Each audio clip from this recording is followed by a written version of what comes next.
কানাডার high commissioner এবং ওনার political secretary সহ বাংলাদেশ জামাত ইসলামের অফিস ভিজিট করা এবং আমির জামাতের নেতৃত্বে জামাত নেতৃবৃন্দের সাথে সৌজন্য সাক্ষাৎ এবং প্রয়োজনীয় আলোচনার জন্যেই ওনারা এসেছিলেন। ওনারা দুইটাই শিডিউল ছিল টাইম, কিন্তু তার প্রায় 10 মিনিট আগেই ওনারা উপস্থিত হয়েছেন।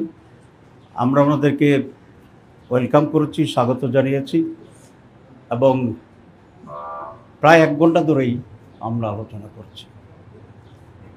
সেখানে কানাডার বিষয়ে তাদের পলিসি ইত্যাদি নিয়ে কিছু কথা হয়েছে, কিন্তু অনেক বেশি কথা হয়েছে বাংলাদেশের ব্যাপারে। আমরা বাংলাদেশকে অগ্রাধিকার দেওয়ার জন্য ওনাদেরকে রিকোয়েস্ট করেছি এবং ইন প্রিন্সিপাল ওনারা এটাতে অ্যাগ্রি করেছে। আগামী সংসদ নির্বাচন এবং যে রিফর্মস হচ্ছে এ ব্যাপারে তারা খুবই এটা জানতে চেয়েছেন।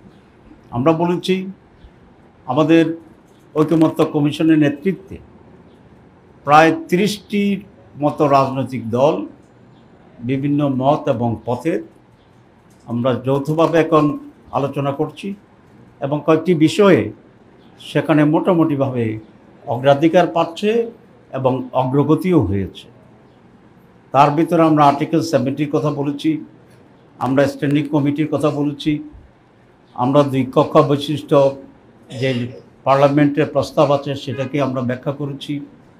নারী আসনের ব্যাপারে কথা হয়েছে, টোটাল নির্বাচন পদ্ধতির ব্যাপারে জামাত ইসলামী যে পিআর সিস্টেম চায়, রিপ্রেজেন্টেটিভ সিস্টেম, সেটাকে আমরা ব্যাখ্যা করেছি এবং আপার হাউস এবং লোয়ার হাউসের যে নতুন প্রস্তাবনা সেটার কন্ডিশনাল যে সমস্ত অগ্রগতি হয়েছে সেটাকে আমরা বর্ণনা করেছি।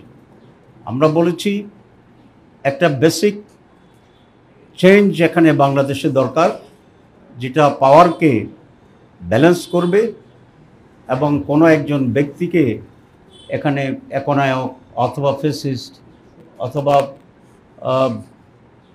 ডিক্টেটর হওয়ার মতো সেই পজিশনে না যায়। সেটাকে আমরা বলেছি the tenure and the period of prime minister আসছে। তবে তারা বলেছেন যে তাদের পার্টির সাথে আলোচনা করে এটাকে কনফার্ম করবেন। আমরা এই ডেভেলপমেন্টও ওনার সাথে জানিয়েছি।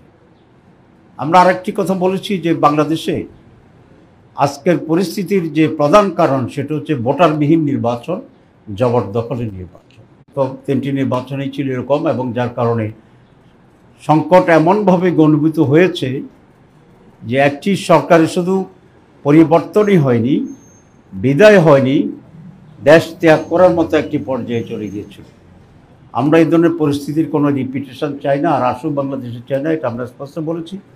আমরা একটা ফেয়ার, ফ্রি, পার্টিসিপেটরি নির্বাচন চাই, যার মাধ্যমে দেশে একটা স্থিতিশীলতা আসবে এবং একটি সুস্থ রাজনীতি ফিরে আসবে। যদি এটা এবার না হয় তাহলে আগের চেয়েও ভয়াবহ একটা পরিস্থিতির সম্মুখীন আমরা হতে পারি। আমরা আমাদের আশঙ্কার কথা বলেছি এবং তারা বলেছে আগামী ইলেকশনকে তারা ক্লোজলি অবজার্ভ করবে, তারা সরকারের সাথে এবং ইলেকশন কমিশনের সাথে আলাপ করবে এবং লেভেল প্লেইং ফিল্ড যাতে হতে পারে নির্বাচনের আগে, আর নির্বাচন যেন সুষ্ঠু হতে পারে এ ব্যাপারে তাদের অবজারভেশন এবং মতামত দেবেন।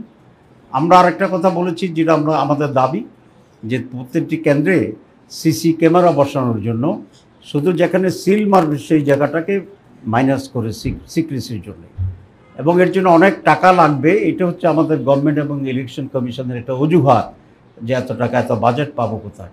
আমরা সেটা ওনাদেরকে রিকোয়েস্ট করছি বাজেট দেওয়ার জন্যে, এবং একটি দেশ যদি পুরো বাজেট দিতে না পারে, আমরা বলেছি আপনারা কয়েকটি দেশ মিলে একটা কনসোর্টিয়াম করেন ইউএনডিপির মাধ্যমে, এবং এই বাজেটটা আপনারা দিলে ইলেকশন সুস্থ হওয়ার ক্ষেত্রে এটা অনেক ভূমিকা পালন করবে।